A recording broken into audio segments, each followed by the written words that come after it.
Shalom, shalom, shalom, and mazel. Shalom, shalom, shalom.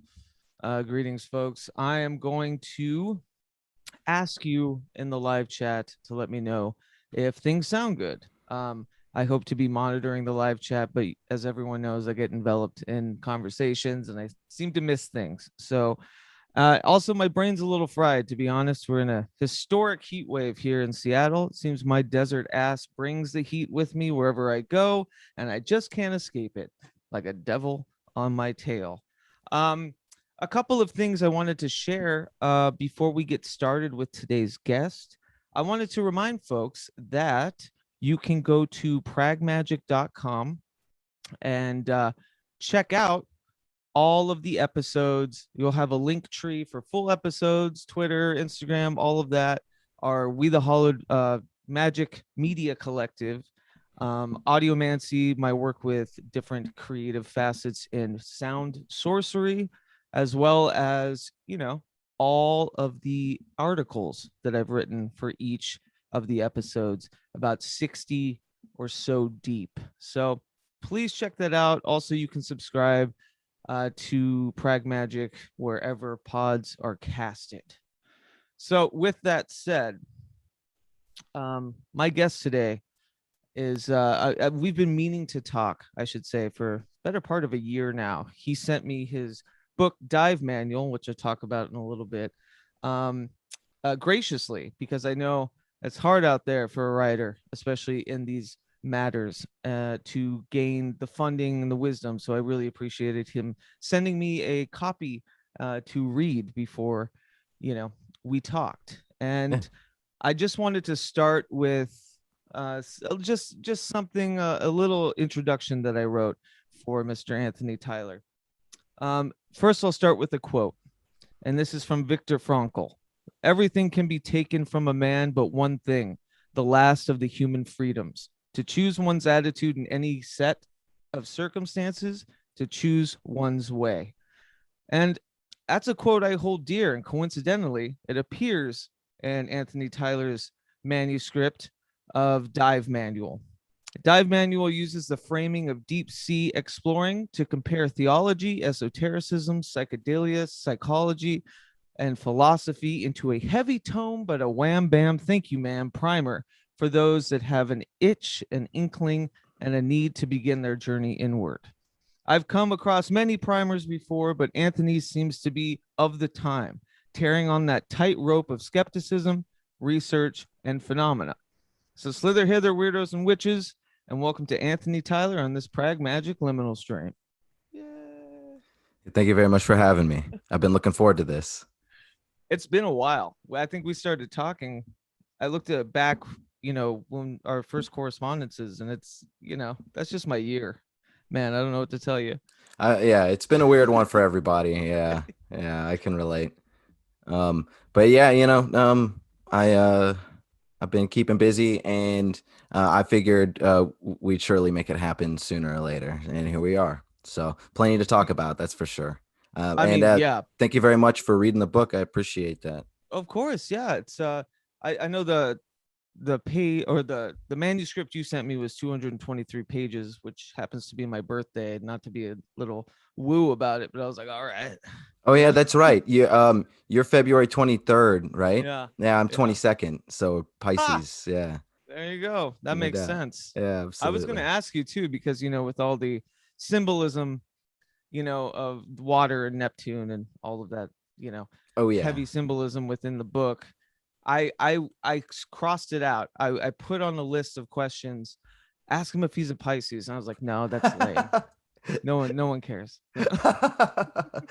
Yeah, it has its tropes, but astrology, as we'll probably bring up at least a little bit, it has at least some sort of value. Some people throw the baby out with the bathwater there. Yeah, I think I have a fickle resolve when it comes to matters such as astrology. I would say more so about the popular consciousness of astrology and tarot, and all of that. It's more so I how do I put this? I get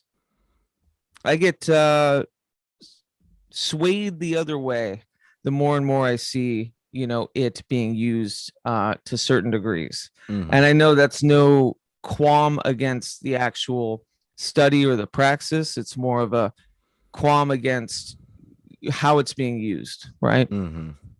Absolutely. Yeah. And that's I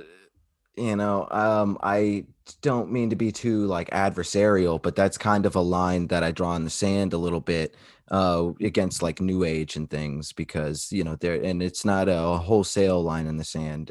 There are plenty of people who use that descriptive term New Age for themselves, and they are very well intended, and they can be well informed, but it's, as I've said in the past, like there's no control methods to New Age. It's just kind of it's like choose your own narrative, and that can be good. There's an aspect to that I definitely champion, but there has to be some sort of control methods. And for me, that really all goes to empiricism being the beginning of the trail of breadcrumbs, not being the end. Amen.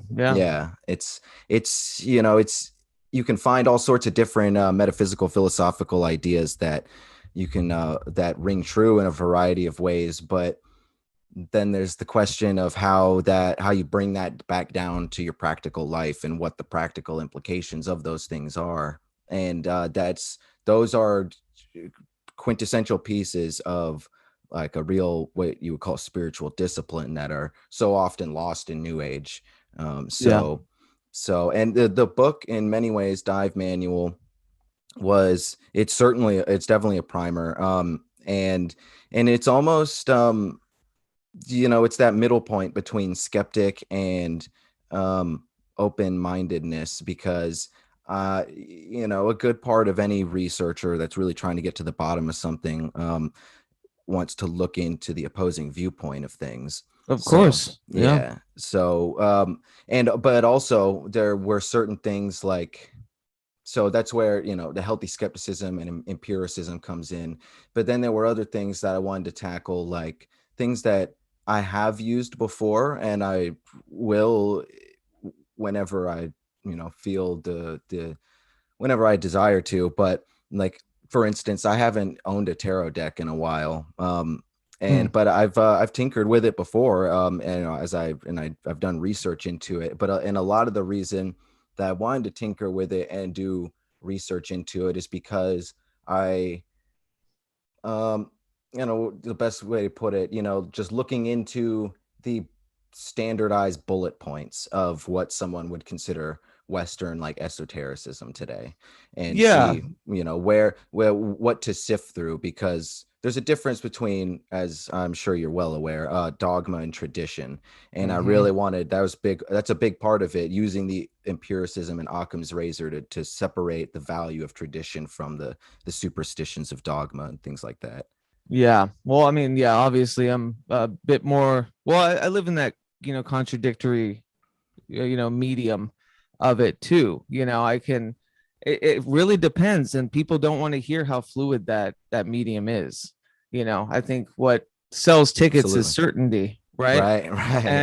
And like the agnosticism of all this stuff, it gets wishy-washy, and you sound like a flagpole sitter, or a fence sitter, I should say. And and it just gets maddening thinking about the I don't know, like the vitriol that either empiricists, because you can be an empiricist in either aspect, right? There's extremes of either source of ingenuity when it comes to feeling this woo, or whatever you call it, or investigating this woo, whether it's you're absolutely against it and have made the decision that this is matters of the material and not the ethereal, right? So, and it goes either way, and that's something that I've been meditating on a lot about recently, because which is funny too, because reading your book, it kind of reinvigorated parts of it for me, because I go through washes myself, I'm a bipolar believer. You know what I mean? Yeah, I feel you. I feel And you. like it goes, I'm still trying to construct ideas and research about my own phenomena that I've experienced, but also, I'm pretty forthright in saying that doubt is a good thing, Yeah. to have. And I come from the Church of Doubt, or like the idea that Robert Anton Wilson, that supreme agnosticism, you Hmm. know. But at the same time, you build pillars of things that have helped you throughout your life, and that these pillars hold up, this cathedral of belief in any personality and any person. So when you're continuously smashing them down and building them back up, it's hard to, kind of move forward. And what I wanted to ask you about this book, I think you mentioned it a little bit about, finding yourself within the search when the individuation becomes too intense, right? Jung mentioned something about that, where he said it can be bad for you too, to be too extreme with it. Right, right. Yeah. Well, that is a bit of that's definitely a warning that Jung gives. And because it's just a classical, it can be summarized as don't bite off more than you can chew, and you can break down a lot of um, the more allegorical or psychological components from there. And I mean, it really all goes down to, there's four major components to the psyche from the Jungian standpoint. I mean, and therefore by proxy being found in any given metaphysical discipline, because that's what Jung was trying to do, as I'm sure most of your listeners are aware of. It's a lot of this, not generalizations, but finding the Occam's razor, the resolute commonalities. So, um, with the whole Jungian sentiment, there is the four components. There's the divine father, there's the divine mother, the logos or the persona, Mm-hmm. and then the shadow. And the shadow is what individuation largely deals with. And it all gets Jung was very alchemical, and I'm very hermetically influenced. I have a deep Right. appreciation for alchemy. Yeah. And it really boils down to doing that, getting your hands dirty with the shadow work, as people like to say, so that you can draw deeper, more resolute paths of communication within your own psyche, and get closer to that proverbial sacred alchemical marriage of opposites in your psyche. Sure. Yeah. But, I guess, yeah, it parsed or lamented, two extremes of that. I've definitely had times in my life where shadow work just enveloped me. It was, you know what I mean? It was a bit harmful, I Hmm. think, in Hmm. the construct of, you know, fixing the self, quote unquote. I hate that word for it, but, um, and I think especially too when it comes to, mental diagnoses and, communing with brain chemistry as the other, there's just, it's got to be tempered so much. I just really Hmm. don't think, that's why I like Dive Manual, because it gives a step by step of, the preparation. Say if you were a diver, like what you would need to get ready to do this, and it's a good framing in the book for it. I appreciate Um, it. yeah, because like jumping right in, to the deep blue sea without, you know, prep, you're gonna get the bends, forever. Yeah, yeah, absolutely. And I think that's to just to like articulate the shadow and some of the dangers. It doesn't have to be dangerous, but it certainly can be. The classic opposite ends of the shadow, because that entails all that which you are not readily processing consciously, but Right. it's going through your psyche, and therefore likely that the stream that connects to the reservoir of the collective consciousness, so to speak. And Yeah. The neither so neither. right. So with the shadow, the two opposite the two different sides of the coin. Best examples being Mephistopheles, the in the Gautier's classic rendition of Faust, and then Virgil, the Roman poet that guides Dante through hell and purgatory and hands him off in heaven. And those are interesting because Virgil, the good guy, but the implication there being that he's not quote unquote divine. He's not in heaven. But and then Mephistopheles is a demon throughout the story arc, but important to remember that the context is key, and the framework at the beginning is Mephistopheles as this like doubting but respectful angel in the court of heaven, and Sure. then this sort of Book of Job echo, like reminiscent thing unfolds, and that's how. And in many ways, the story of Faust is like the opposite of the Book of Job. And Yeah. So Yeah. it's shadow work, very interesting. I think there's a lot to be said about it, and I think that's why Lovecraft as well is so endearing, because it really articulates in that more literary artistic with that literary artistic license. It really articulates how your fears can attract greater things, and This it's without important. the anchor of humanity. Mm-hmm. And it's You know. important that, it's physics of the psyche. You got to take it step by step, like you would build a house or go set sail and go on a dive trip. Right. Or build a So cathedral in the mind, right? With pillars. absolutely. Yeah. 100%. And so, yeah, the real danger is just, in the allegory itself, like what's the point of building a house if you're not going to do it step by step? And then what's the point of going out to sea to dive if you're just going to drown out there? Yeah. So I'm just telling somebody it's on YouTube Cool.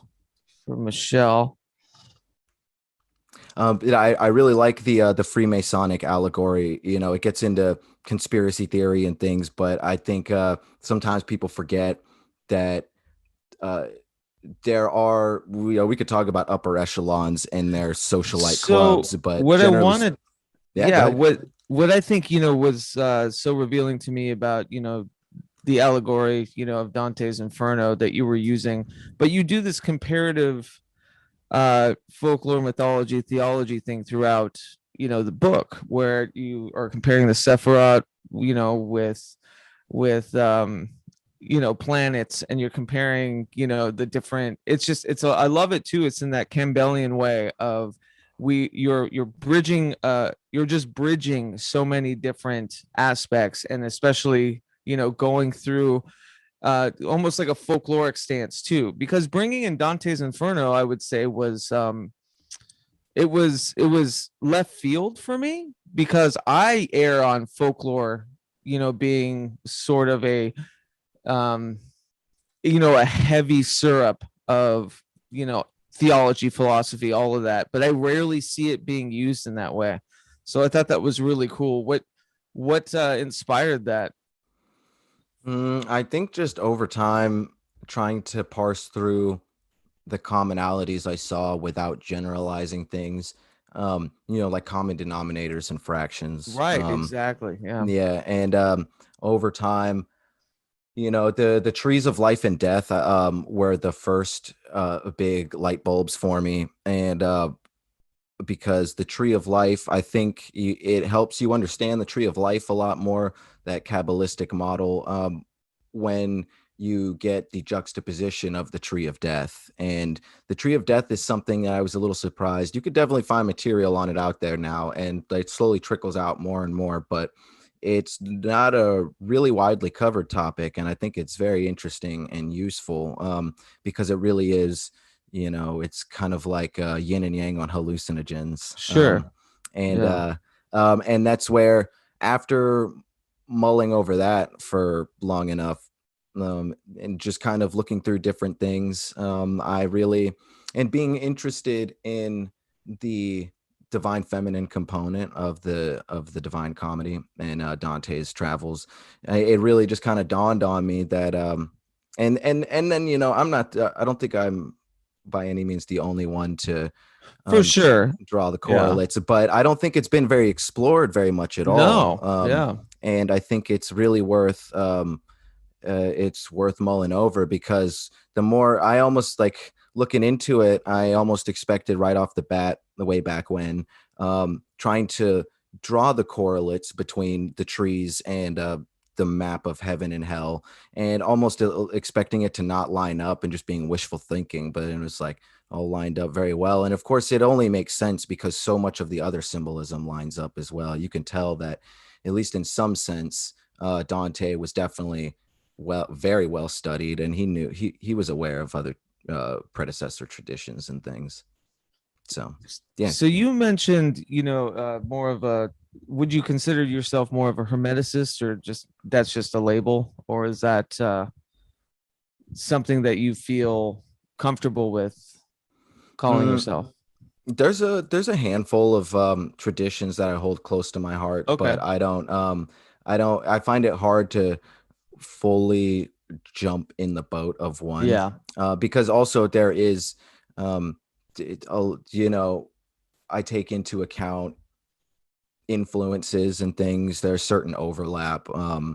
in more Anarchic. cases than other, yeah, in more cases than others sometimes, but always in some ways. And so, I was raised Christian, so I appreciate the esoteric qualities of that. But I just couldn't call myself a Christian because of all the baggage and the limitations of it, of Hmm. course. And so Hermeticism, a lot of Christians forget that historically speaking, there were a lot of prominent, uh, you know, church philosophers and things that considered Hermes like a pre-Christian prophet.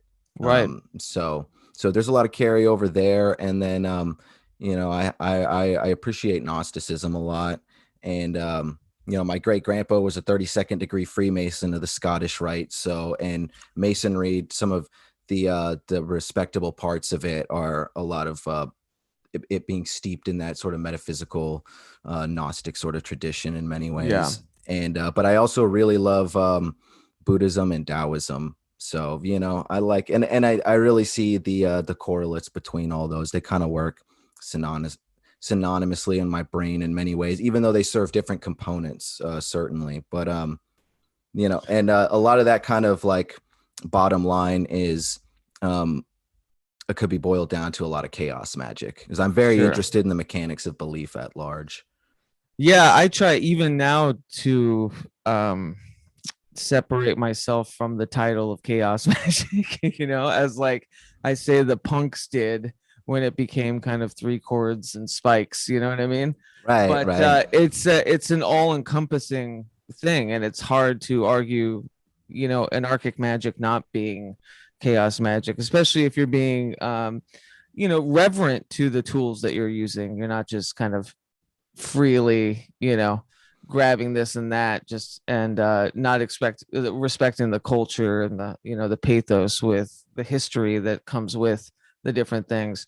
So I get that for sure. Yeah, it's funny how I don't know, there's something so uber modern. I often think that when I was younger, I didn't think I was made for these times, and then when I started working within magic and theology and different practices, I was like, oh, thank God I'm in this time.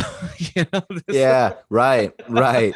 I know how you or feel. goddess, I should say. Yeah. Yeah, amen.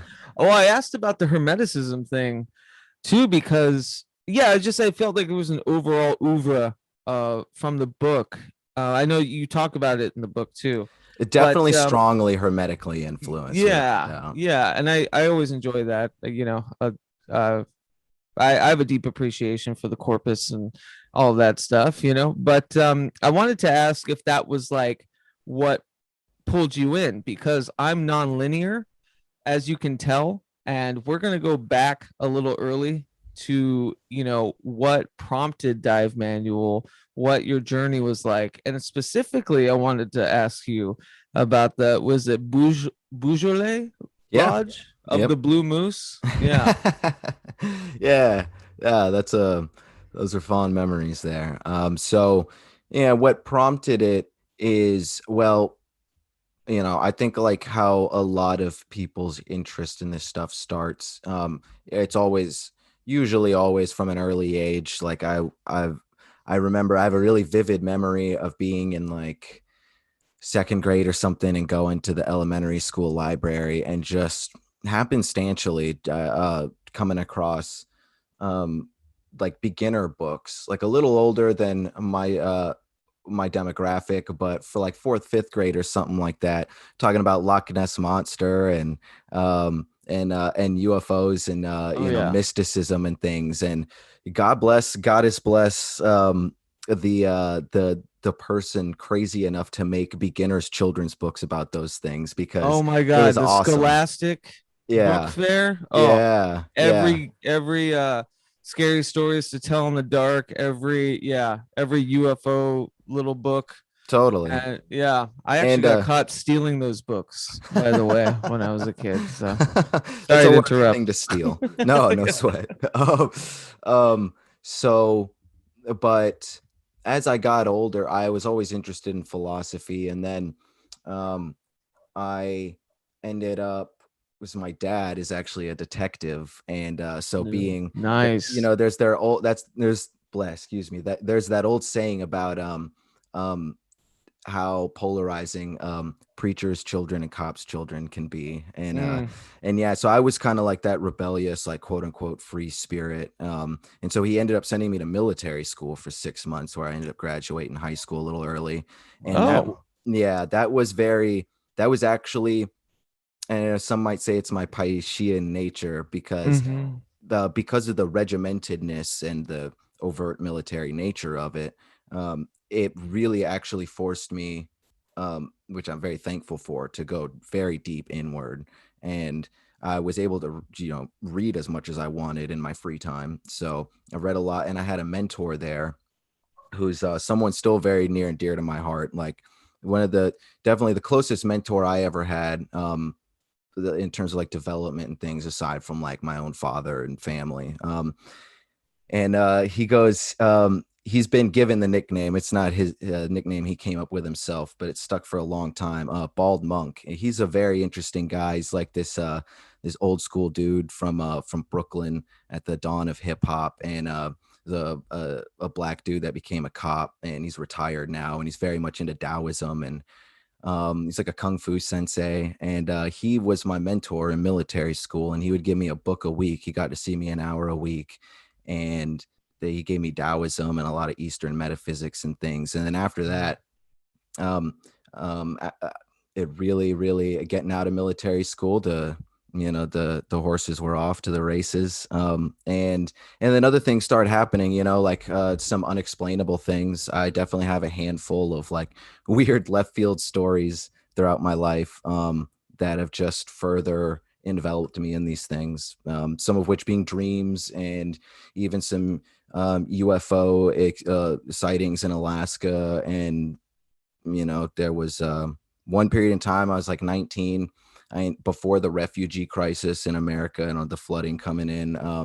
I made good friends with an Iraqi refugee, and that was fascinating. I got to know him really well for a few months. So there's a lot of exposure to like opposing viewpoints and a lot of different concepts like early on. And I've Yeah. always been in it, man. Here No, I I'm am. similar, very similar too. I wanted to ask, um, because Dive Manual, I feel it's very like academic in the way that it's laid out. I've worked as, a journalist for many years and stuff. I can read when somebody's had, like the proper academic layout. Yeah, you I know. appreciate it. I try. So like, where did you go to school? Somewhere like what was that like? Um, I've dabbled in college, and I That's what plan I on, yeah. I yeah, dabbled. Yeah. yeah, I think I may go back for a communications degree at some point, like at least an associate's or something. But really, I got lucky in a sense. There's a website that some may that might ring a bell for some people. I'm not affiliated with it anymore, but it was where I cut my teeth. It was journalism, independent, nonpartisan journalism at the Last American Vagabond, and Nice. yeah, that still floats around quite a bit. And um, I don't know what all Ryan, the editor, talks about these days completely, but I know Ryan personally. I haven't talked to him in a little while, but I could say that he's a very studious individual, and he kind of took me under his wing for a little bit. When I was like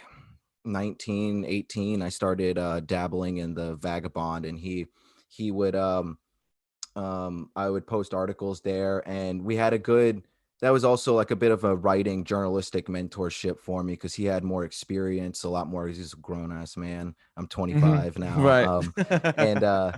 And he we had a good working rapport where he would send something back and say, like, maybe work on this and this, and then I would really work on it, and that was a good thing for me. And that website, it's taken off even more now, but we even received some traction there while I was there. And that but so that was also politics, but they really Right. encouraged me to get into metaphysics and philosophy and things. And then eventually, as that website got further and further into politics, it was time to amicably part ways, as my brain started to fill with enough material where Sure. I had to write a book. So I got to tell you, the parallels between us are, intense in that, if you look at the bullet points of our lives, it's obviously not the military school, even though I have family that is military, but yeah, cutting your teeth at, mine was disinfo.com oh, and okay, okay, esotericana,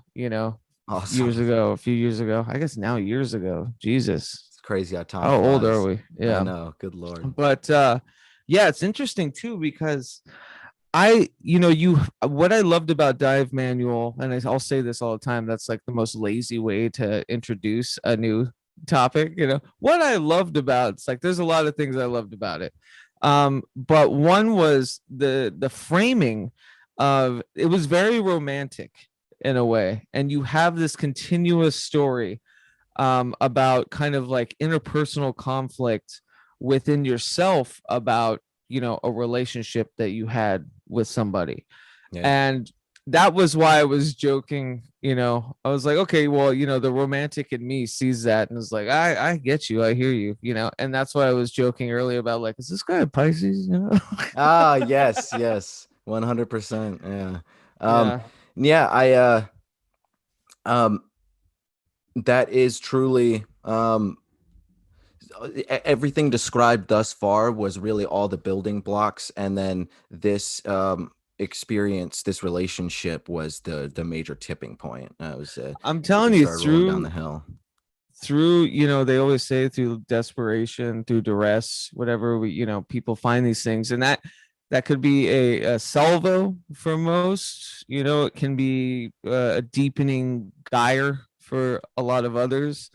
But yeah, like interpersonal relationships and relationships that I've had throughout the years have definitely been benchmarks about, how deep I'm getting into myself, Hmm. let Hmm. alone like how one interacts with the rest of the world, right? And like interpersonally through, common connections. And yeah, so it really resonated with me, you being pretty like blunt in the book about, parts of you were jealous, about certain things happening. And you had a very sound, I don't know if, I guess my question is, at that time did you run through these list of questions, or did you have to learn those and went back and studied how you reacted? Um, it was very much a trial and error, figure out as I go. There was a Yeah. bit of a hurriedness to it, and um, I think that's why, the among other reasons, I wanted to go with some sort of adventurous motif, like setting sail and diving, because Right. it's Because you use both, yeah, I think pretty fluidly, yeah, yeah. and because it's something that, um like, even if you prepare for those sorts of adventures, one thing you kind of have to prepare for paradoxically, as much as you can, is what you can't prepare for. You just got to keep that Yeah. sliver of yourself ready for the unexpected type thing. And yeah, I go into it in Dive Manual, and that tipping point was really a dream I had of this woman some months before I met her. And it's without going into semantics, it's essentially impossible for me to have ever even like heard her name before. And the more often I've talked to people about that, I can't control that. I'm not saying I can uh willfully have dreams of the future or anything, but it seems to be a fairly common thing. Like degrees of separation, you more than likely know some person that's had some weird like pre-deja vu type thing in a dream. Sure. Yeah, it is. So uh not only was that an initial interest for me, the whole like, how is that dream possible? Because I met her in a way that was very reminiscent of the dream. In fact, archetypally, it was the exact same thing. It was just the dream was a little more like illustrious and cartoonish. Sure. And but it was also the shadow work involved, because there's that old saying that is pretty reminiscent of this whole Jungian projection process and relationships you have with people. And it's like, you're a generalized combination of the three closest people in your life at any given time. And there's some truth to that, in the sense of, the reason we're drawn to people is it has innate archetypal it's chaos theory. Like Sure. how far might those things ripple, and the deeper you investigate those ripples, and especially if you're having phenomena like in my case, even after breaking up with this person, and even when I felt like emotionally I had moved on, I still continued to have the same dreams that I had when I first met her. And it's this weird existentially frustrating chase motif where Mm-hmm. she's motioning for me to follow her, and there's always so many obstacles in the way, and I can't, whether they be like mythological, or I'm floating through space, or running through a maze, and I can never catch up with her. And it really through a lot of that shadow work, how do I summarize this quickly in ways that we can expand on? Like, there are some aspects of shadow work that you could consider demonology, but there's also those like wounded aspects of yourself that need nurturing. And what I was realizing was this was some sort of existentially frustrating, deep projection of my relationship to the anima. And it wasn't a sort of negative thing. It was what was negative was my broken relationship to this aspect, this deep archetypal aspect of my psyche, to all of our psyches. Um and yeah, I don't know. There's more I could get into from there, but I would be happy to volley it over to you for a second as well. No, yeah, I just reminds me, I jotted down a quote I think that works about it, especially, in these times of interpersonal and human duress. People go hunting for this, right? Or diving in this case, maybe hunting in the next case. But Yeah. people, it's that you say that people often fail to find much value in the spiritual because they are afraid of the plunge. And even if they do the plunge, they don't know how deep to go or how deep they can go, or if they will ever remember the way home. Many people give up halfway through the journey because they don't understand that it can sometimes take 20,000 leagues before we dive deep to find anything monolithic, you know? And Nice. that's, Thank you. that's kind of part and parcel to what we were talking about in the beginning about the empiricism of things. I see too often people in duress and people through desperation turn to different metaphysics and practices and hell, even religions, um, to help seek the other, right? To get them out of the situation they're in. And they find that it's not the answer that they were looking for, or it's not, what they want is a quick fix. That what they want is, an exit plan, right? Like a quick Mhm. escape. And it they tend to bail on it and then go around and say, oh, it's all bullshit. And I see this often with a lot of people, that it didn't work for me, it must not be true. It didn't work for me, it must all be bullshit. Mm-hmm. When, the sad, I won't say sad, but it's a somber, like, it's the somber nature of putting yourself out of your comfortable element, putting yourself out of the context of which you were in, being truly adventurous, right?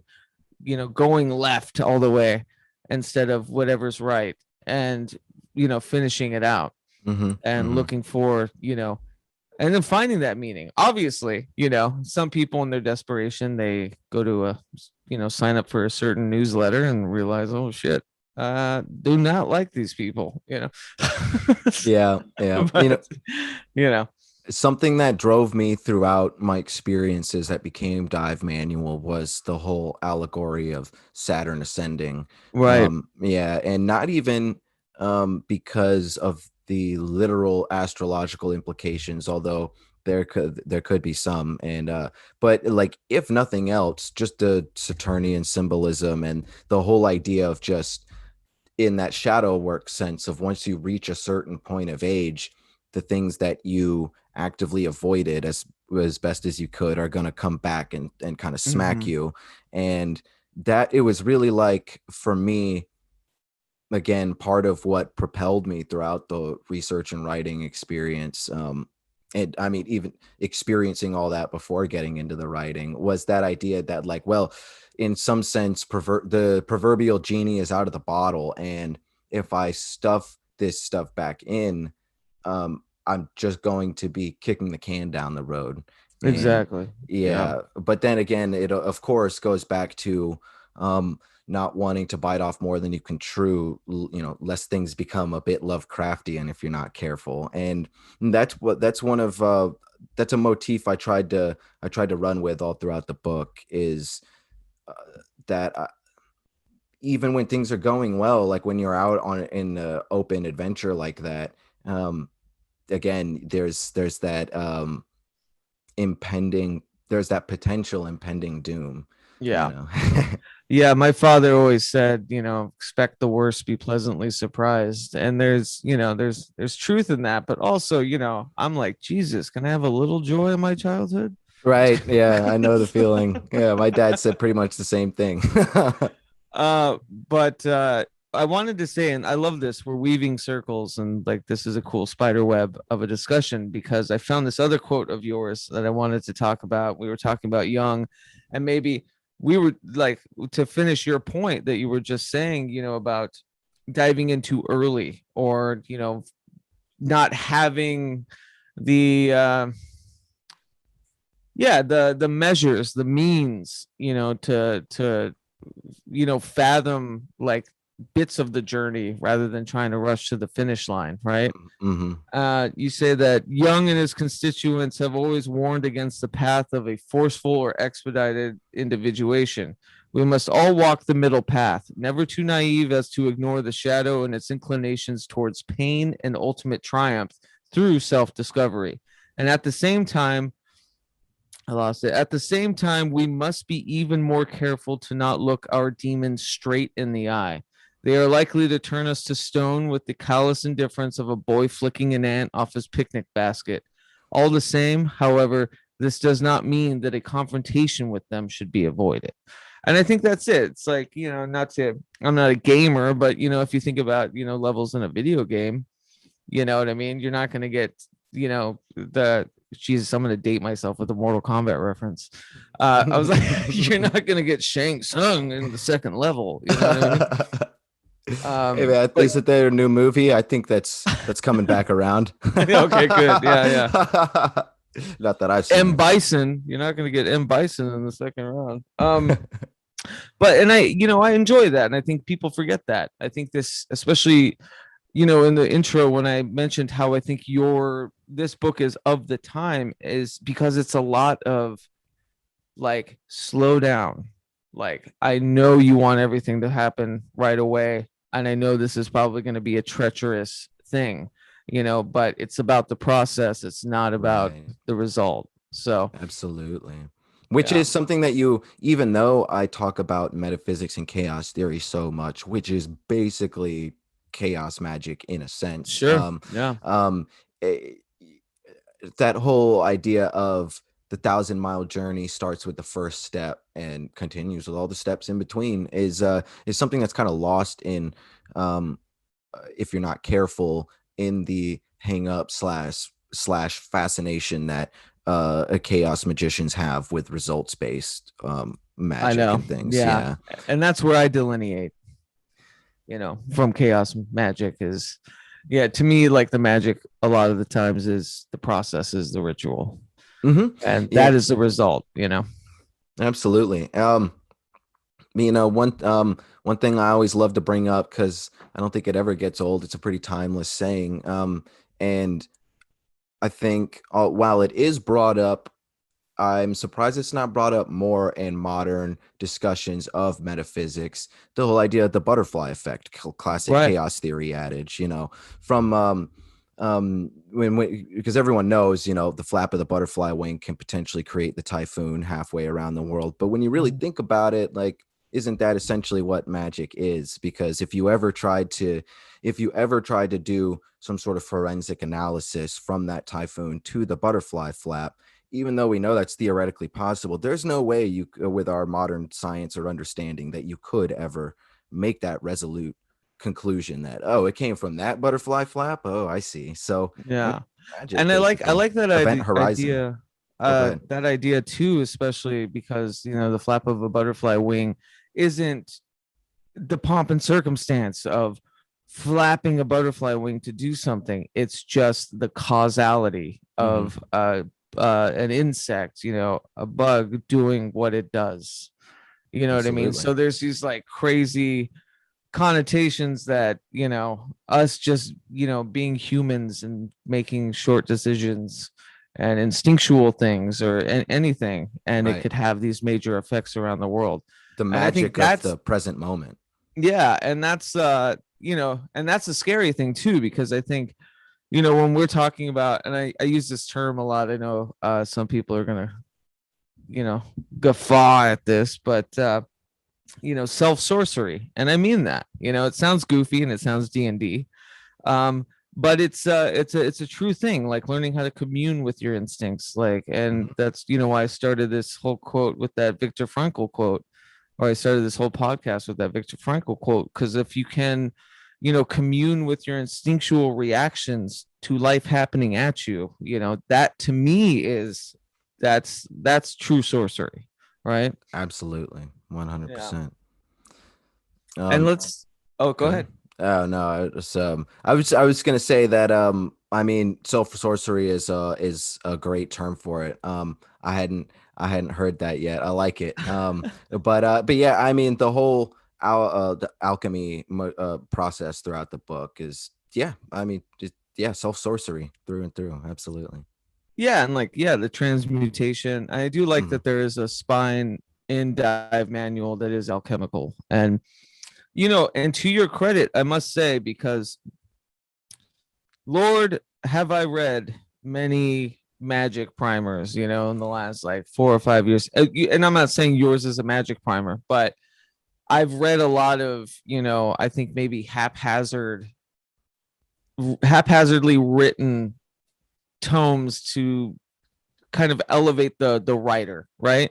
Right. And them Yeah. being somebody that should be revered or whatever for their knowledge. But Mm. yours, I think you're marrying the dive metaphor with the actual real story of your like inner turmoil in a relationship here and there. I thought that was like beautifully constructed and real, and yeah, Thank you. I Yeah. enjoyed that a lot. Well, that's excuse me. That's a huge point that I like to bring up whenever I can, and something that I really wanted to highlight with Dive Manual. And ultimately, one of the biggest reasons I felt compelled to put any bit of my own story in there is that's something that's so lost in esotericism or occultism, just mystical thinking at large, is not always, but too often. It's, we have this, many times the experience starts out as seeking power, in that Faustian sense, and it's not really what it's about in the long run.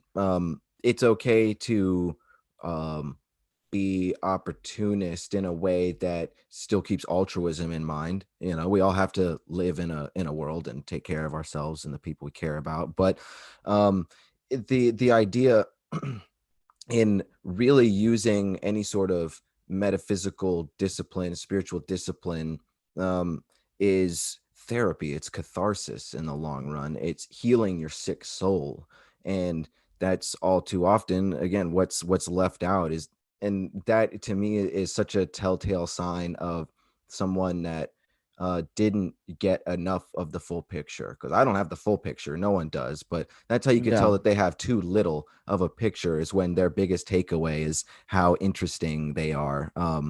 Right.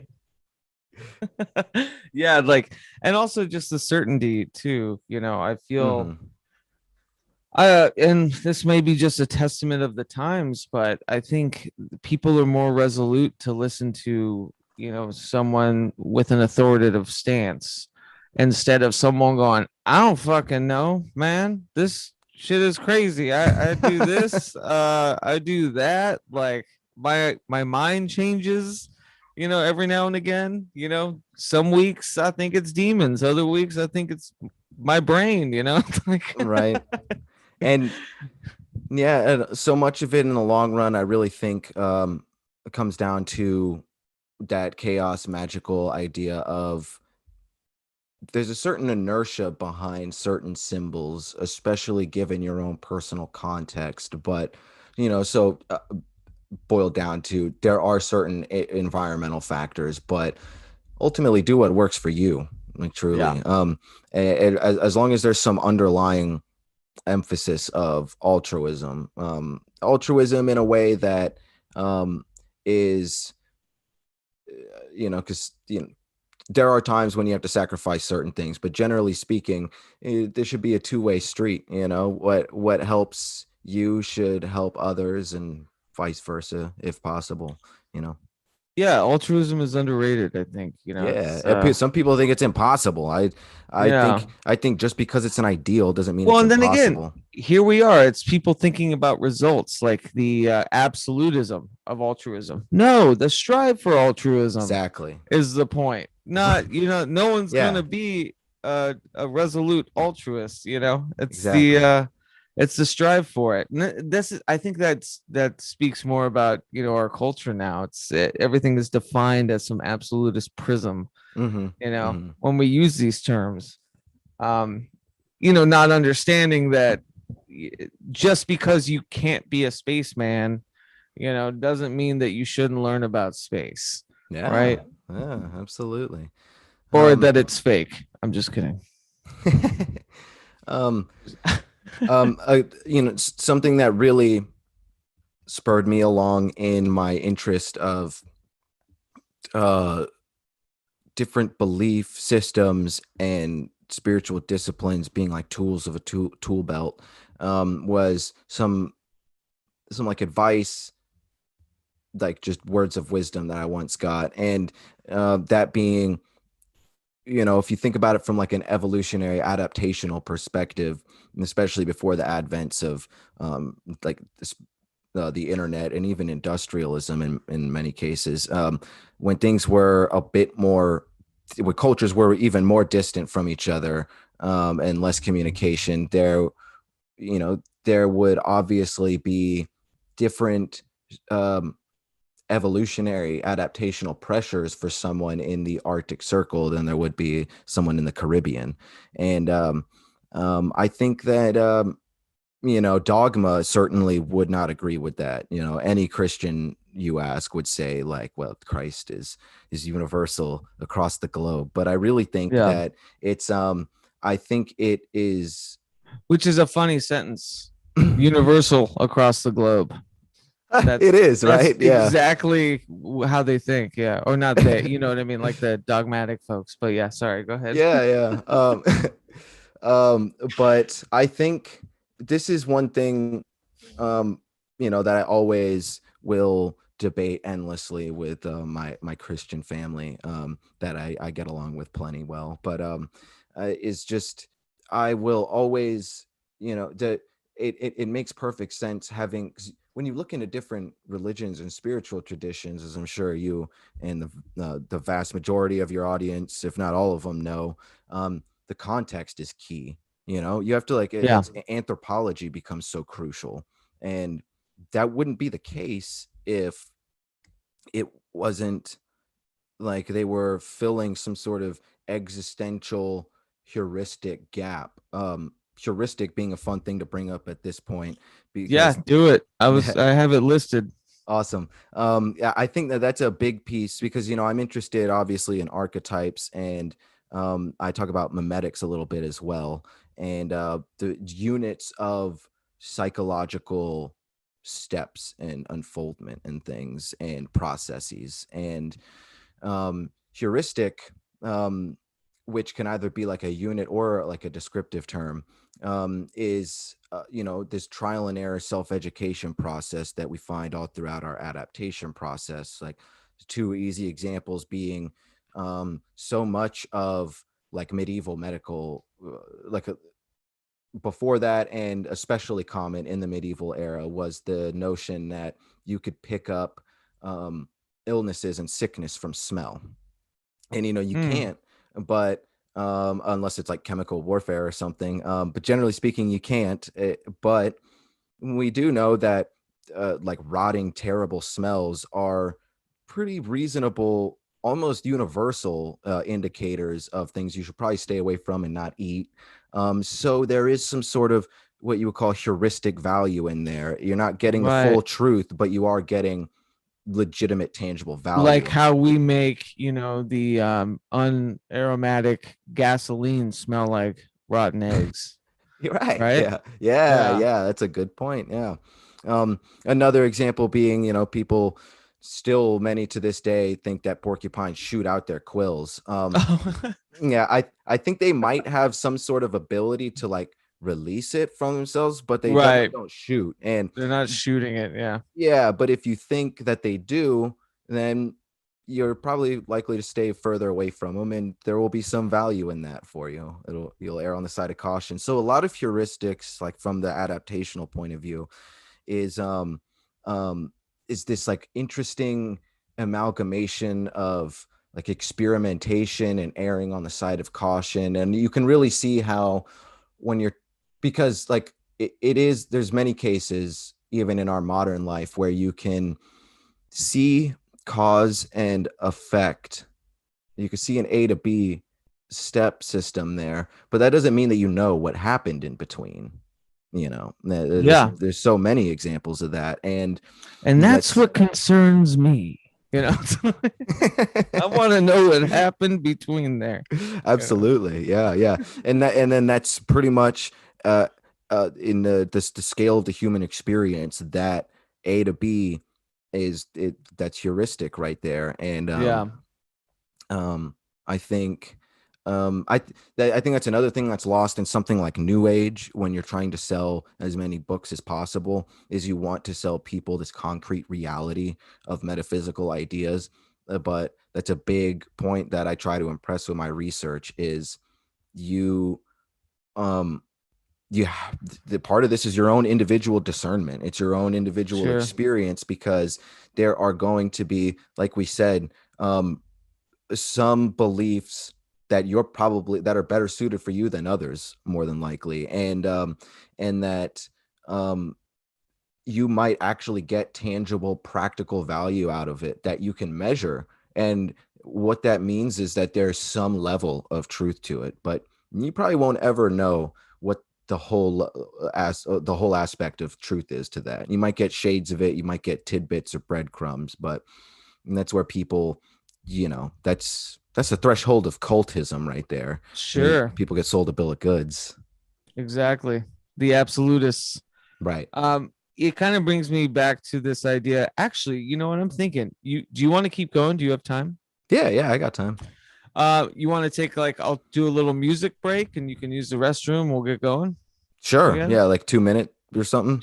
2-3 minute. Yeah. Cool. Tops. Right on. Awesome. And thanks everyone in chat for letting me know about volume. We will be back. Having a great chat with Anthony Tyler here. Mods, I will send you a Amazon. Is Amazon the best way to get Dive Manual? Yeah, you could go right to Amazon, type it in, or you can go to my website, divemind.net, where you can find it all pretty easy. I'll put that in there. Cool. And yeah, I'll play a track from my recent DAKOTA Slim record, and we'll use the bathroom and take a little break. And we'll be right back.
Soothsaying shaman, beware the creepy tongue that say that they own it. Beware the creepy tongue that say they are legion. They are legion.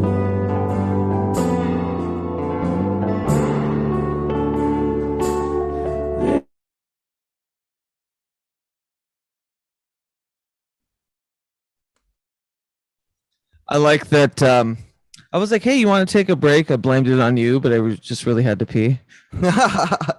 No worries. I enjoy a good intermission. Just a slight intermission. I didn't time that music well to that small scene, but we're just gonna keep on going. No, so what I really wanted to dive into, that was not an intentional pun. Was how you begin the book with this kind of this thesis statement, and it goes, what I am arguing is that the soul categorically can be observed. It's just a matter of whether this too is deterministic or not. And then use an example, the atheists argue that it is, where the existentialists argue that it isn't. And so what have you found? Well, I think that, on the opposite side of the spectrum, there are people like Sam Harris, someone that I've listened to a great deal of what he has to say over the years, more so in the past, and he says some he has some good points. While I don't agree with a lot of his conclusions, certainly a smart, articulate person that has interesting food for thought. And ultimately, when it comes to free will, for example, one of his big topics, I think he he's got to be aware of the term on some level, because I know he talks with people like the Weinstein brothers and Jordan Peterson, but he really has never taken he's really never taken into account this whole like heuristic model. Right. That's why I say Sam Harris debate Sam Cedar. I'm just kidding. That was a bad joke. But sorry, go ahead. So yeah, because ultimately, like, the fact that free will plays a component in how we operate, it really is a predicate. The human experience is very much predicated on the idea of free will and the belief in it. And I think that much like so much of this unexplainable, these unexplainable topics, like the fact that it's recurring and that it plays a crucial component in what you could boil down to our whole scale, like adaptation scale, is really something that can't be dismissed. And I think it really boils down to, which in my mind has never, even with all the neuroscience, has never been able to really, all the skepticism has never been able to argue away the whole Kantian idea, the a priori structure of the psyche. I think at the very least, and to dissect that quote that you mentioned a little bit, that really is, I firmly, I think without question, empirically, the fact that there is that a priori aspect of the psyche is just almost like common observation. But again, it really is. And I think that is the soul. I think it very clearly, anthropologically even, that is what everyone has always called the soul. And it really is at that point just a matter of the next steps, the next natural steps of the question, like, what is the soul? Does it survive after death? Those are different questions that are very interesting. But like, first and foremost, I just, even from like an empirical material point of view, I simply don't see how you could say that there is no soul. I think that what they're really saying when they say that is there's no afterlife or travel of the soul, but it's different. These are different topics. Sure. I think too, we get into this kind of tried and true lexicon of convoluted terms, right? When you say soul, there's just so much connotation to that. Have you found a better terminology to discuss such things? Or do you just err on the side of, I want this to be more receptive when I say these words because it's just easier, right? Easier to kind of pertain what I'm talking about if I'm using the word soul. It's a good point, or a good question, and a little bit of both, I guess you could say, because on some level we have to look for, like I said, the common denominators, and that means taking into account what the value was that people got out of terms that a skeptic today might consider superstitious or things like that. But also, I think really, even though this might not this is more of like, again, like an allegorical heuristic truth than perhaps absolutely resolute, but there are resolute aspects. But point being, this chaos theory allegory of how the unfoldment of the world around us is very much chaos theory, as well as our own psyches. I think that that whole idea of the fractal, which is chaos theory, it as above, so below. I think that that really touches the that's the cornerstone of the soul argument, as far as I'm concerned. It's like, sometimes people forget that the whole tree of life model proposed by the ancient Kabbalists was supposed to be the quote unquote anatomy of God, and that is supposed to be some sort of allegorical, forensic almost implication, as in they recognized the power and relevance and almost damn near limitless potential of the imagination and the physics of the psyche, and how you could say, at least allegorically, that there is a cosmos inside each and every one of our psyches, and they felt like existentially, through their own experiences, they could validate that enough to their liking. And so if that's true, which they rolled with as being true, then, and humans are a little cosmos, then wouldn't the cosmos be a quote unquote big person? Sure. Yeah. Yeah. The macro, a lot of micro of that. exactly, a lot. So Yeah. much of the allegory is lost these days, but it's all right there out in the open if you just care to look. Yeah, I wonder, like, if there were, so just the kind of permeation of Dive Manual, because it definitely seems like someone's journal, right, of things they have discovered over a certain amount of time, and placed in a way like, hey, I'd like to share this with you. I see all this comparative, kind of, metamorphosis between these different esoteric ideas. Mhm. Were there any things that you were kind of, any revelations that you had in writing it, as far as like, when you're trying to compose a book, right, or compose something, there's always kind of this idea of a finality to it in a way, right? So Mhm. how did you know when to, this is good, like, to cap the end and like your resolution of it? That's a very good question. And um,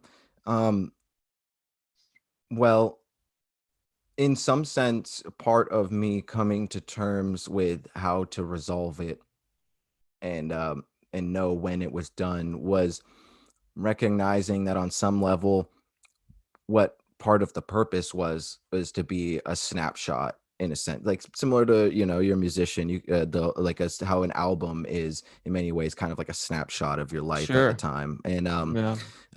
your ideas might expand and evolve, but um the best case scenario, what you do with what happens to your past work is it becomes a relevant, useful snapshot, even if things have Yeah, it's evolved. journalism, right? Art is Right, journalism. exactly, Yeah. exactly. Just because things expand doesn't mean that the past has become irrelevant or invalidated. Yeah. So in some sense, when I'm 40 years old, I'm sure that I might look that my ideas, at least some of them, will inevitably evolve and expand a little bit. But I feel very confident, having taken enough time to put this out and put the due diligence into it, that um, it'll stand the test of time, so to speak. And again, it's because I wanted it to be that kind of snapshot. I wanted it to kind of like have that almost that subtle twinge of like coming of ageness to it, but Yeah.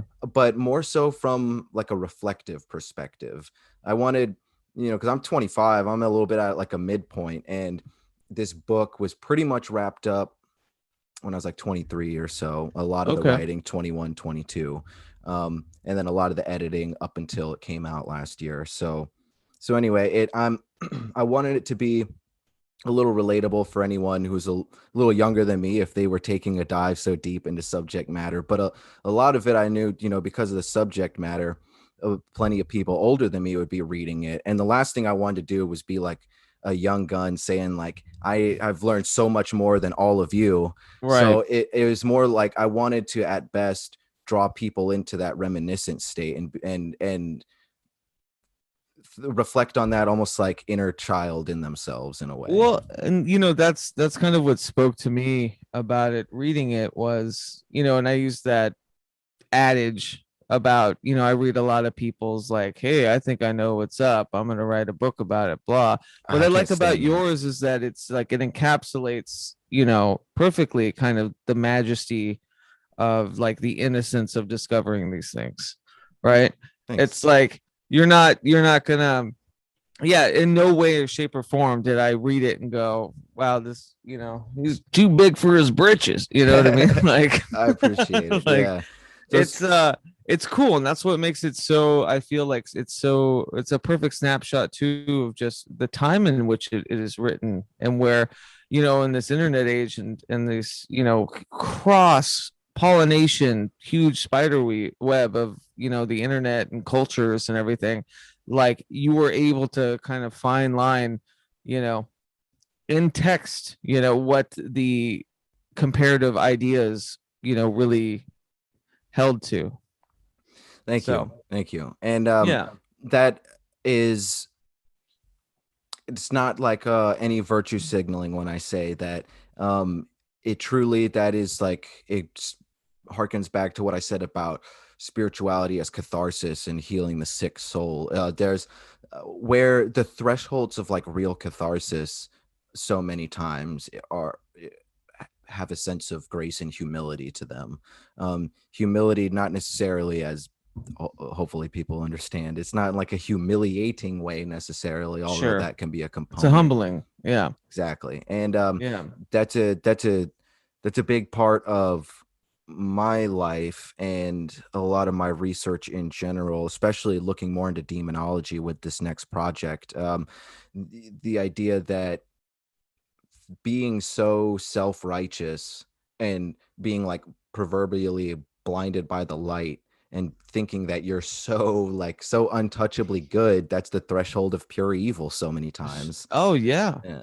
And I've seen you too in other chats or in other podcasts, mainly kind of focused on the charlatanism of this stuff, right?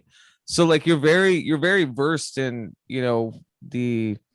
that church of doubt when it comes to, wow, this is, these are people monetarily, subter whatever fuging, I don't even think that's a word, but like, like being clandestine with their true motives, and like it seems to be a, cult of personality. Shit, sometimes it seems to be a cult, Mhm. and it's interesting too, because I have to say, and it's funny, I'm reading some of the chat, and all of my chats like, oh my god, to be 25 again, but what's funny is that, I think we discredit too. I think there's a big stigma, and I always hated this, especially the occult communities, that, there's a huge stigma about age, and there's about like what you're putting out. And I will say, for any of those that have that stigma in the chat, like this book is not going to spoil your cornflakes about being old. It's just a great primer, and it reminds you of the comparative, folklore, I should say, because that's, I think, like the base standard of what all theology is, right? Mhm, The comparative absolutely. folklore of like the inward search. So don't don't tell them to get off your lawn or anything. But yeah. Thanks. I and I don't know, just candid food for thought. Growing up, my dad, I'm a little bit of the black sheep, I think is pretty more than fair to say, because like I come from a line of military people, and my dad being a detective, and over the years, they like I remember, I don't in different conversations and tidbits, basically having to impress upon my dad that there, and other family members even, that there's a difference between like um really theatrical, verbose new age, and like full-blown cultism, and something like a disciplined philosophy and this archetypal analysis, and trying to go about this stuff with control methods as best you Yeah. can. And yeah, so having to, just for the sake of and I would never really felt ostracized or anything, but it was so left field that I had to explain it, certainly to over time, to the people in my family. And that really did just kind of, I think, naturally develop some of my mindset, is in terms of distinguishing myself a lot more from some of the snake oil salesmen and such out there. And like I said, having a mentor that was this like old school hip hop head, retired cop who was into martial arts and Taoism. It's always a running theme throughout my upbringing, this sort of disciplined humility, art of war approach. You want to keep a certain amount of humility and grace, but you want to be able to defend Right. yourself and stand You up don't for want what to you be a believe pushover. in. Right. Yeah. So Yeah, it's funny too, I guess I'm trying to phrase this in a way, but it's yeah, I just think like the humility is such a big part that is missing a lot from all of these texts and these people. I mean, right away if someone is has like the constant paranoia of self that is in us all, right? Like, mhm. and it doesn't matter. Yeah, it's just, and I know I don't want to use words like narcissism and gaslighting that seems like everyone uses these days and don't For really know real. what they are. For real. Um, Yeah. but that's their way of saying, oh, someone overconfident or egoic is, and I think it's more of a projection too in a lot of times. But we can go through this whole thing. But I wanted to bring up, I don't know if I probably should ask you off air if you're okay to talk about this, but you put it in the book, so free game. I'm sure it'll be fine. But you talk a little bit about kind of succumbing to drugs and alcohol. Oh, I'll just put like weed and alcohol or pills or I Yeah, I forgot what mean, it was. especially at certain times in my life, there was more than just weed. Yeah. And I think with us, because I too, I'm a recovering addict. I've been very upfront about that. That's part of my humility, right? But you had it in a time that also helped propel like you inward more, right? And I think that's what I think as addicts, we're forced to do that all the time, or that's what we're escaping, right? Right. So, Absolutely. and you had there was another quote. I know I'm going to keep quoting you. But says the addict deciding to get clean and then staying clean despite all odds, even in spite of relapses. This is the nature that constitutes the soul. The mere fact that a person can make a drastic change and stick with it despite every deterministic quality within them. This is the quality of a soul. And that's saying to me. And to move back on the thesis kind of this book in a way is the communion with that soul or that self, right? Yeah, what Jung would call the circumambulation of the self, how we all Right. orbit around this core a priori aspect of self-discovery throughout our lives, the same way that we orbit the sun.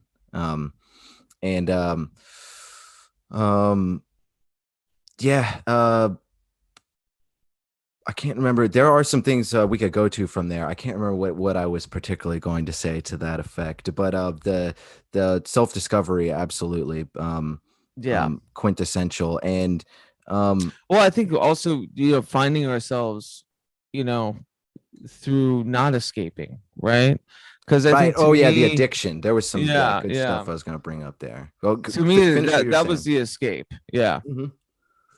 Yeah. Now and that was something that was a huge part of the empirical leaning for me, especially early on. Is anyone who's familiar with some of the forefront of addiction like studies and legitimate sciences, Gabor Mate. Sure. I really that was someone who was inspiring to me early on in a similar way that people like Jung and John Keel and Manly P. Hall were. And the allegory that he uses of the hungry ghost is something that always really stuck with me as well. And Holy shit, I've been using that for years. yeah, Yeah, the it's tiny so neck, eloquent. big bellies. Yeah. Mhm. Yeah, The it really preta, is. Mhm, as they say. mhm. Yeah. It really is that I think it's an eloquent allegory for um and it might not be just an allegory, heuristic, mind you, but it's an eloquent allegory for that inertia that you have with the monkey on your back of addiction. Like, even once you break that chemical dependency, there's still that psychological inertia, that pull, and then you have to work with that too. And so for me, I started out early on having, dealing with depression and anxiety in high school. I got on um, SSRIs and benzodiazepines. And then, just to disclaimer, I never had a psychotic diagnosis, but this is fairly common to boost both of those two prescriptions. They also gave me a mood stabilizer, like quote unquote Yeah. antipsychotic. So Hey, listen, I've been prescribed a lot of them. All right. yeah, This is a safe room of psychotics. Cool. And I was young. I took those from like 15 to 17, and it really gave me a really dissonant like haze, just like a fog. I felt very untuned with the world around me, Yes. and Yeah. and that kind of attributed to and snowballed into what was essentially like a state of chronic depersonalization for a while. Like a really just a denial of the self, in a way where like I knew I existed in things, but it was like um just like black pilling really hard, in a way, Yeah. in the sense of just like none of this, like like nihilism, like self Yeah. nihilism, Straight. Yeah. yeah. Absolutely. Yeah. And so, where I was never doing anything malicious to anybody else, but I really just and thankfully I was raised with a sense of moral and ethics that I didn't feel the need to get rid of. But if not for that, I probably would have been a probably a terrible person. But instead, it was a lot more just self-destructive. And then Sure. because of And hey, um some of us, that were raised with moral and ethics, did terrible things. You know what I mean? and That's the disease. Right? absolutely, and no shame in Yeah. that. I can say that there's plenty of things, like anybody, that I wish I could take back. And the only thing that saved me was friends and family, because even at a time where I wasn't talking to family, I had good enough friends who, and in some sense, I really like that phrase because it's kind of chaos theory reminiscent. There, but for the grace of God, go I. Sure. Yeah. Because if it wasn't for the people I just kind of like was lucky enough to be like attracted to friend wise, because the people in you brought it up earlier, the quote unquote Beaujolais Lodge of the Blue Moose. Right. It was just this weird esoteric psychedelic goonie thing happening in my basement, and we'd go out to my woods tripping. This is from like 18, 19, 20, and then by 21 it was pretty much wrapped up. But intermittently, and we would have a lot of philosophical discussions and things, and it was I feel like if I hadn't taken that step of the thank God and goddess that the drug use became psychedelic and went inward far enough to where I Right. realized that there was something beyond the drugs, because Yeah. I was dabbling with other things too. I definitely dabbled with opiates and a lot, lots of alcohol and Escapist uppers drugs, and right? downers. Yeah, just being Yeah. like, ultimately I was slick enough and young enough and scared enough to not Or I get would say addicted euphoria to anything. drugs. Yeah. Artificial euphoria drugs. Whereas, it's like a psychotropic, Mhm. in the sense of psychedelic drugs. Like I used to take them to have bad trips, to remind myself not to fear waking life. You And know that's what a I mean? great use of it. Absolutely. Yeah. But my real addiction experience was getting off the quitting the Klonopin, and Yeah, the benzos. Yeah. yeah, that was hard for sure. But overall, my just like self-medication continued from there, and I was like smart enough and scared enough. I don't even know smart enough, just I didn't have enough time to go Right. fall Yeah. down the rabbit hole of getting really hooked on an opiate or something, but I was high all the time on different things, so it was just as much an issue. And yeah, it again, all the catharsis and the sense of humility. And it's I've had times where certain, like, there's that old people say, like, you got to look in the mirror, but they don't talk about what you need to be doing when you look in the mirror. And some of that is like what you're talking about with the bad trip, and how sometimes you just have to, sometimes it's on the tip of your tongue, it's at the threshold of your conscious mind, and you just have to sit and let it come and realize that you have been a bad person in one way or another, or you haven't been truthful or honest enough to yourself. You've been a disservice to yourself, however you want to put it, given the circumstances. And just that, sometimes that acceptance of how much you've screwed up, even if it's not always your fault, but just how much Yeah. you've contributed to screwing up and getting Oh, it's yourself always there. my fault. But people are afraid of that pain and that realization, but that really is like the threshold of alchemical transmutation. It's that release and that catharsis. And Yeah. Yeah. something I wanted to bring up for fun, is on this note, completely, is the guy who did the cover of the book Dive Manual. It's that illustrious sort of like chaos theory butterfly flap type thing. Sure. And he's actually in the very faintly in the back of the thumbnail, if you did notice. Yeah, totally. Of the video. Yeah. And for anyone who's interested, you could go check him out. He's on Spotify and YouTube. He's a rapper named DAKOTA, and it's very produces it and his own lyrics and does his own album artwork. He's been around for a while, and a pretty solid underground following, very esoteric, and in a way that's like really captivating. It's hard to not like him. So I encourage anyone to just go like check out a song or something. And he did that. He did the book cover. What is the website again for him? Just real quick for everyone listening. It is. Or how do you spell his name? Yeah, I could get you the website. I'll get you the website by the end of it. But yeah. But his name, you could type it into Spotify or wherever. DECA, DECA, and and so he also is. This is something, I won't speak for the guy or anything, but this is something he talks about in his own art. Is it, his recovery from opiates and things, and how his own journey was very similar to like you and me and plenty of the listeners, I'm sure, of that, everything we just talked about. And he used ayahuasca and other things as well. Yeah, I've heard that. Yeah, especially in trying to aid in detoxification. I hear this a lot. And just yeah, it's interesting. I would like to investigate it. But yeah, I do like the idea, and it makes sense, being thrust into this inner dimension of all of the fucking things that make you drink or make you do drugs, like ayahuasca, or what did the definition of shadow say?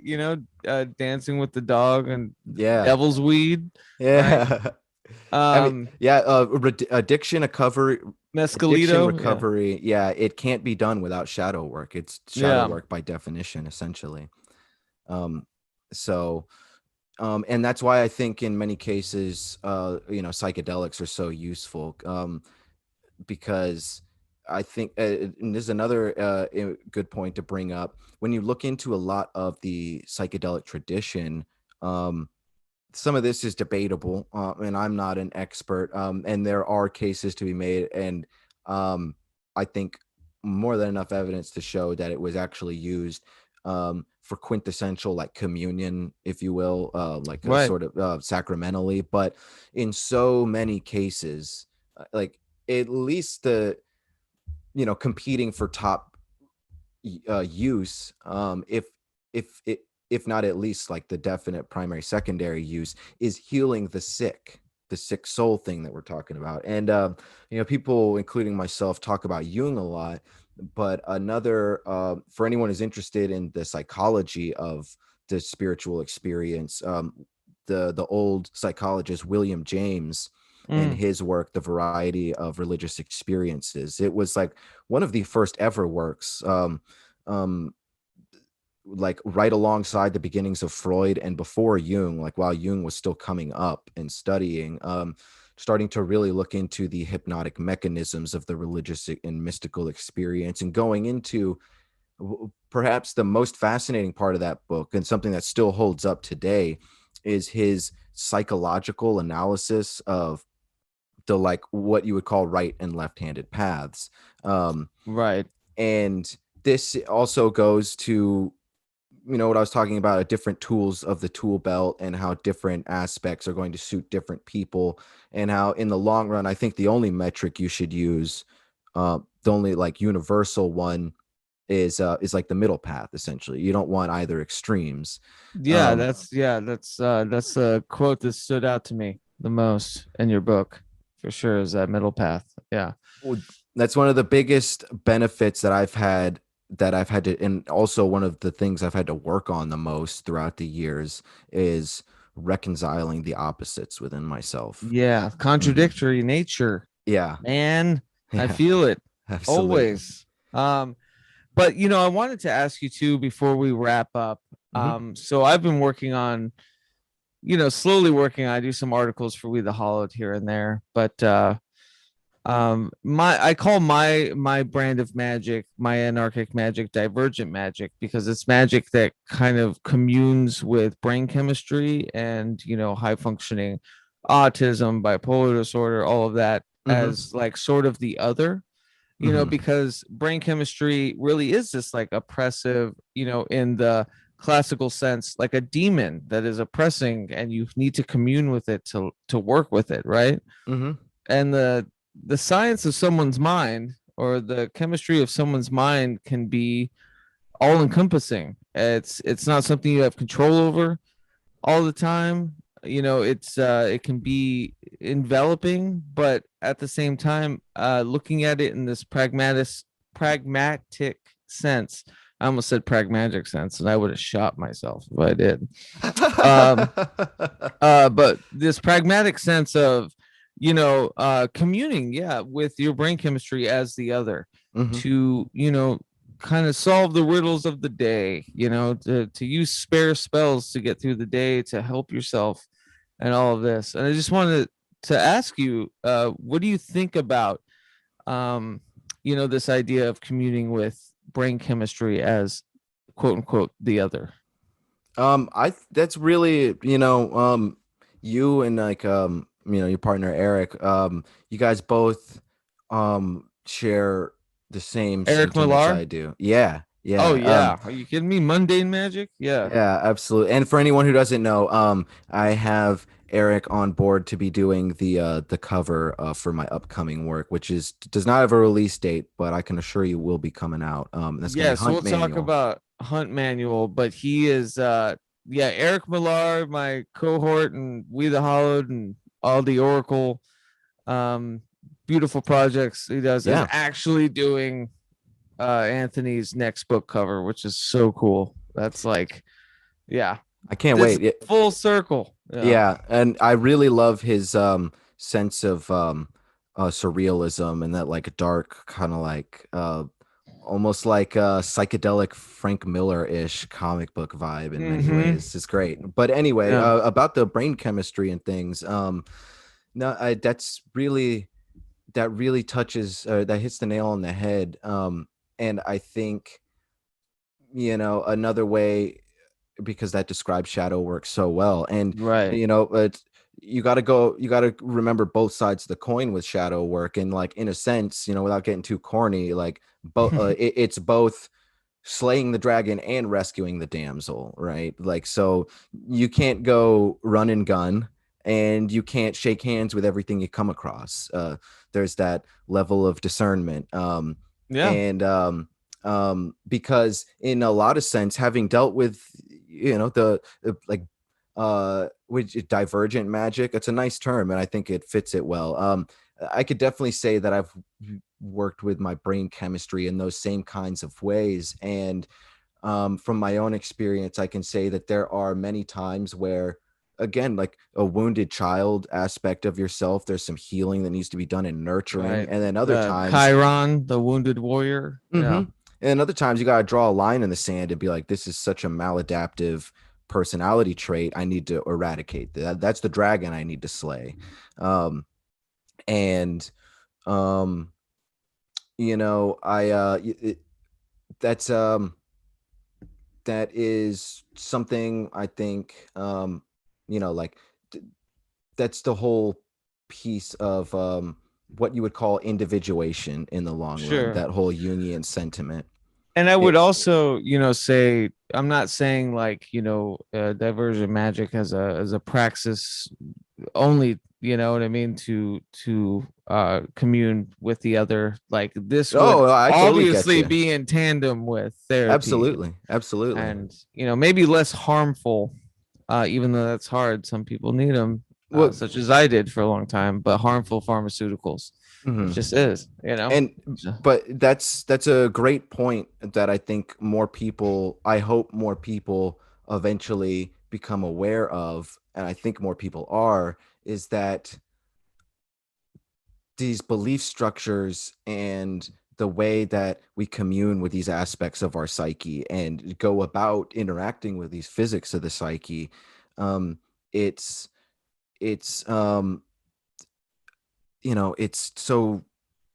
a fundamental part of the human experience in the long run. And in some sense, you're going to be doing it whether you realize it or not. And that's why it's good to like learn the tools of the trade, because you're on a moving train, and like if you're not conducting it, then someone else will be, proverbially. Right. So learn what's going on, and excuse me, learn like you got to learn to separate the wheat from the chaff. And I mean, that's really what it boils down to in the long run. And I really don't think that you can part of the reason that the shadow work is so crucial is the alchemical process denotes that you have to go about the purification process before you can really work with the light in any sort of more purified way. Otherwise it's just going to be diluted. So I think it's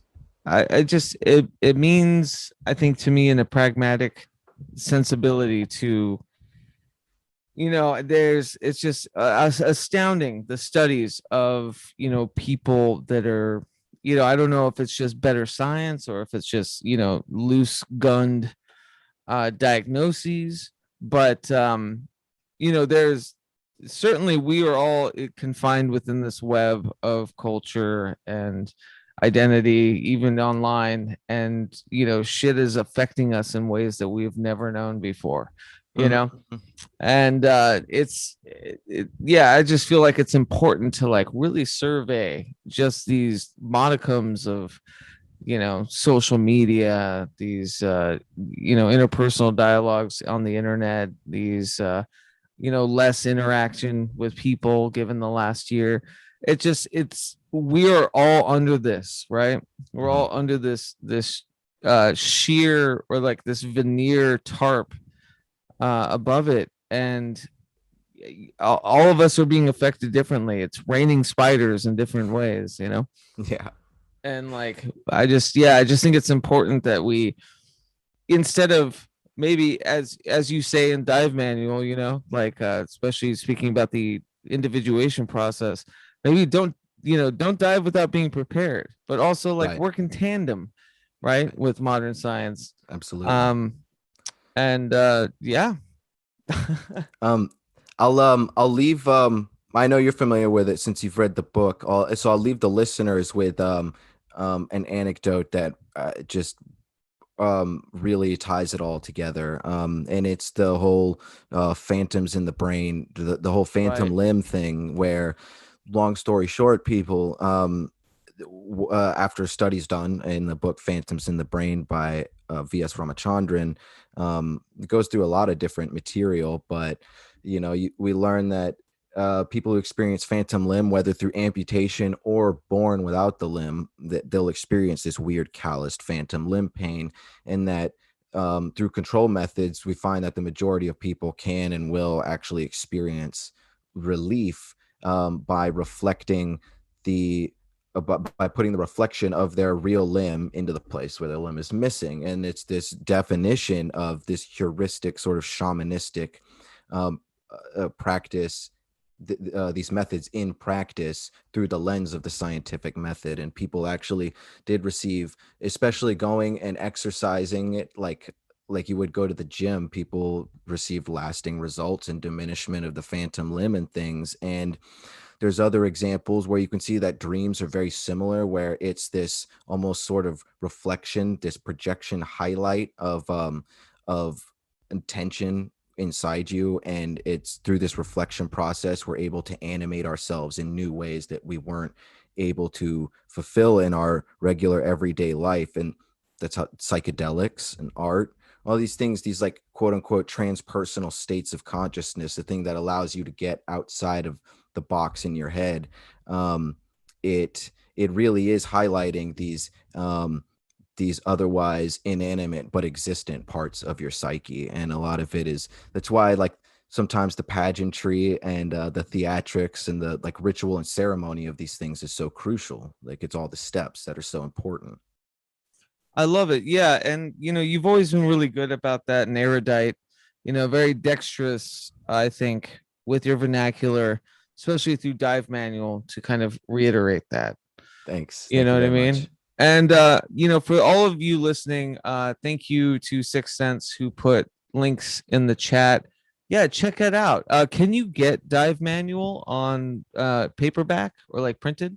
Yeah, for sure. Yeah, it's actually on Amazon. You can get it in ebook, you can get it paperback, or I actually was lucky enough, I don't know how it works, but I was lucky enough to be selected for the hardback beta. So you can actually Oh, can get a hardback if you want.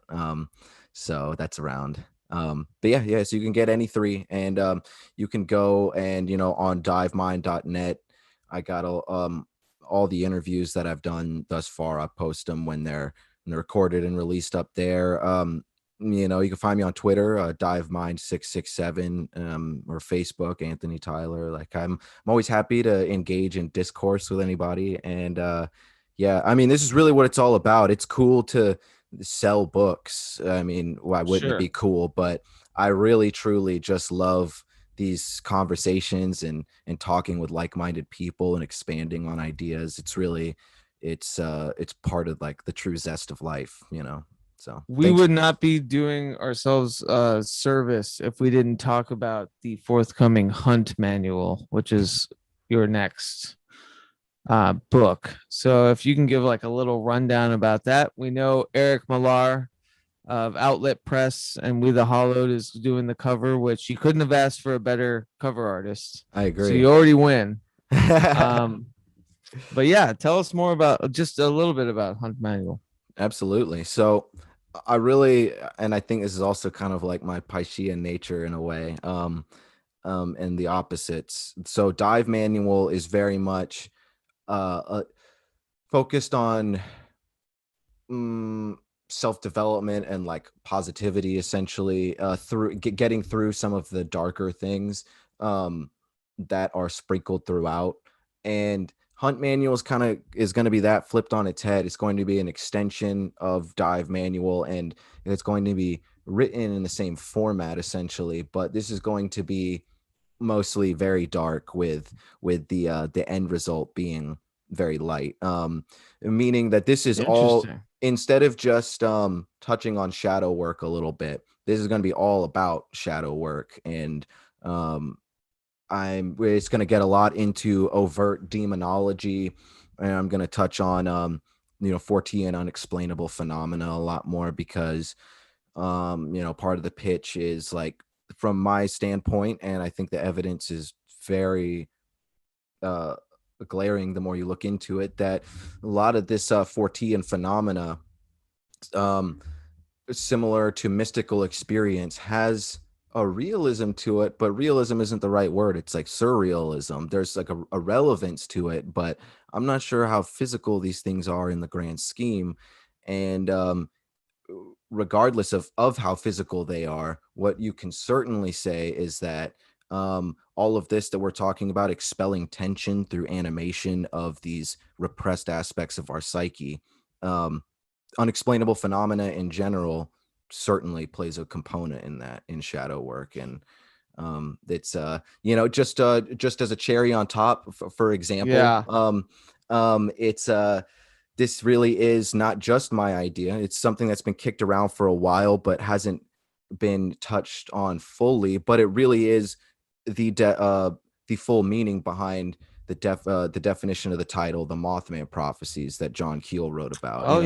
That was his best guess as to what the Mothman and all that unexplainable phenomena was. It was some sort of basically shadow work, collective projection of things that could have essentially served as like a genie in a bottle to other things. And maybe part of this collective, like psychical projection, if you will, actually attracted some things, and we started getting some legitimate, strange, potentially metaphysical phenomena. So food for thought, guys. I love that stuff. I mean, that's actually, you were on a podcast recently. We were chatting as you were a guest in the chat about the shared projection. Yeah. Oh, yeah, I love it. I love it. Jonaside asks, Lavenda finally acknowledged that he is Simon. Thoughts? Do you know what he's talking about? No, I don't know everything. Yeah. I don't know that one. Yeah. It's I think it's Simon. What is it? Simon the something? I forget.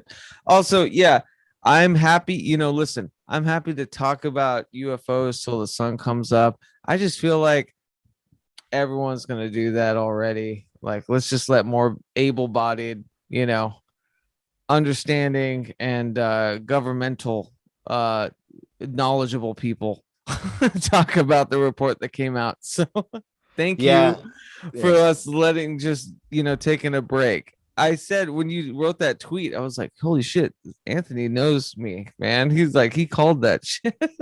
Yeah, no doubt. I was feeling it too. Like, people will at least see in Dive Manual very briefly that I've seen some weird flying things in the sky in Alaska, but I've never seen aliens. And I really think it has a lot more to do with the stuff we talked about, a lot of like collective unconscious shadow work type things. And I think there could be a physical relevance to them, which is something I'm sure we'll get into a little more next time, because that's like a whole different chunk of interesting material. That's the whole thing. Yeah. But, John is saying Simon Necronomicon. And real quick, Saroth, my buddy Stevie from Scotland asked, does Anthony do evocatory magic at all? That would be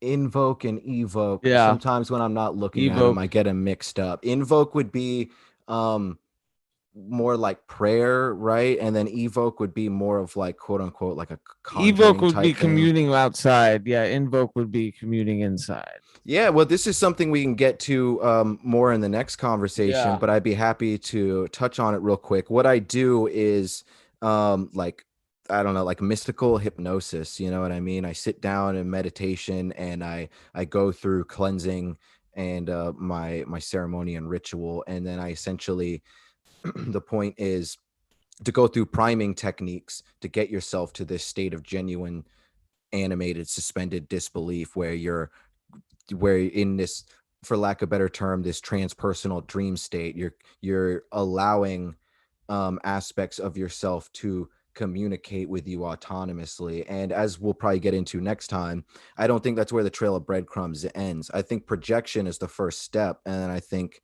sometimes that can be where it ends, and sometimes in deeper cases it's the kind of proverbial genie in the bottle for greater forces of nature and things. Yeah, and that circles back to what we were talking about before, just the communion as a whole, and what is the other? Is it outside? Is it inside? Probably some of both. Invoke? Yeah. Anthony, it is a pleasure. People purchase Dive Mind. Hopefully he gets a hardback cover, because Oh, it's out that there. You can is get a hardback Oh, you now. can? Heck That's yeah. awesome. I will get one as well. Awesome.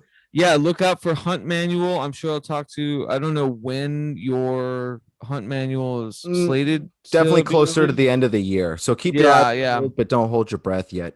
But I can Okay, assure you cool. it's coming out. No question. Well, and I want to invite you too, if you want to post on We the Hollowed. You know, we have a big community, international community of people posting journalistic articles and music and art and everything on it. Please send me anything you'd like. I would love to post it. The only thing that ties it is, just a kind of journey into the metaphysical, but it can be a picture of your mom's car seat. I don't Awesome. care. Wonderful. I appreciate it, man. I'll definitely take you up on that. And All right. thank you very much. You've been a very gracious host, and this was very fun. And I appreciate you reading the book and all your kind words. And thanks for everybody Of course, listening. man. Hey, we got to stick together. Absolutely. Really appreciated you. Take care and hunt on, Anthony. Yeah, likewise. Take care, everybody. I've been having that go through my head lately.